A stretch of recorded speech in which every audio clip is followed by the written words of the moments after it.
Mientras estudiaba Lucas 5, hubo algo que me hizo detenerme. He leído este pasaje muchas veces, he escuchado sermones sobre este pasaje, incluso lo he enseñado antes, pero esta vez fue algo diferente, vi algo que nunca había notado. Durante años pensé que este milagro se trataba de los peces, pero mientras más despacio leía el texto, más entendía que Lucas no estaba llamando nuestra atención hacia los peces, estaba llamando nuestra atención hacia Jesús.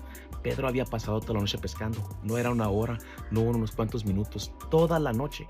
Y recuerda que no era un principiante, Pedro era un pescador profesional. Si alguien conocía esas aguas, era Pedro. Ahora, Jesús subió a la barca de Pedro y le dijo, rema mar adentro y echa las redes para pescar. Eso me hizo detenerme. Jesús nunca dijo, ve y atrapa los peces. Simplemente le dijo, echa las redes. Pedro no podía hacer que un solo pez entrara en la red. No podía producir un milagro. No podía garantizar el resultado. Lo único que Pedro podría decir era si confiaría lo suficiente en Cristo como para obedecerlo. Entonces Pedro dice algo que me parece hermoso. Maestro, toda la noche hemos estado trabajando y no hemos pescado nada. Me encantó eso. Pedro no esconde la realidad, no finge que la noche no fue un fracaso, le dice a Jesús exactamente lo que pasó.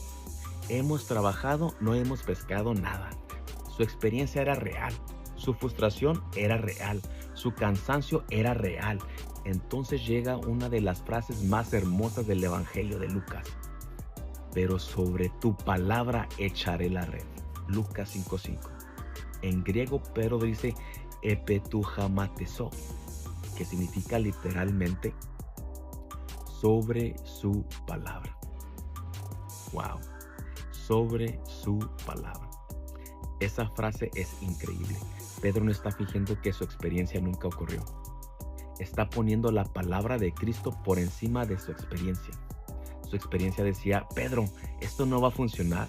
Pero Cristo le decía, echa la red.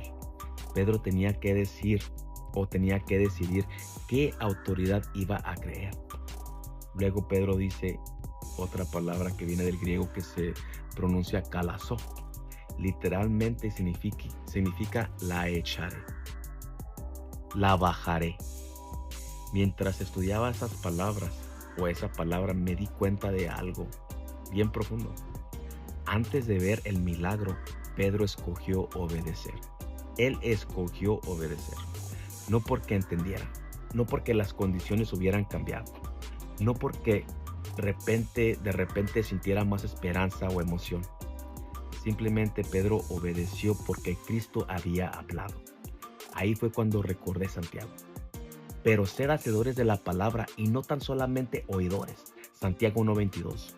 Pedro no obedeció porque el mandato tenía sentido. Obedeció porque confió en aquel que le dio el mandato. Entonces empecé a notar un patrón. Esto no es una historia aislada. En Josué 3, los sacerdotes tuvieron que poner los pies en el Jordán antes de que el río se abriera. En Juan 2, los siervos llenaron las tinajas antes de que el agua se convirtiera en vino. Una y otra vez, Dios llama a su pueblo a obedecer. Antes de explicar, eso me confrontó, como no tiene una idea. Porque si soy honesto, yo también he orado, Señor, ya lo intenté. Señor, nada ha cambiado. Señor, ¿por qué tendría que hacerlo otra vez? Pedro pudo haber dicho exactamente lo mismo, pero respondió sobre tu palabra. Calazo, sobre tu palabra. Eso me llevó a hacerme una pregunta difícil. Cuando mi experiencia contradice la palabra de Cristo, ¿cuál de las dos tiene la última autoridad sobre mi vida? Creo que ese es el verdadero milagro de Lucas 5. Los peces fueron importantes, pero no eran el punto principal. El milagro más grande que ocurrió en el agua ocurrió en Pedro. Un pescador que antes confiaba en su experiencia, ahora estaba confiando en la palabra de Cristo.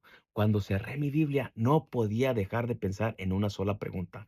¿En qué área de mi vida mi experiencia se ha vuelto una voz más fuerte que la palabra de Dios? Porque tal vez la fe no consiste en negar a la realidad. Tal vez la fe consiste en reconocer la realidad. ¿En qué área de mi vida mi experiencia ha vuelto una voz más fuerte que la palabra de Dios? Porque tal vez la fe no consiste en negar a la realidad. Tal vez la fe consiste en reconocer la realidad. y aún así decidir apoyarse sobre la palabra de Cristo. Por eso hay una frase que no deja de resonar en mi corazón. La fe se sostiene sobre la palabra de Cristo y después obedece. Todo lo demás le pertenece a Dios. Dios les bendiga.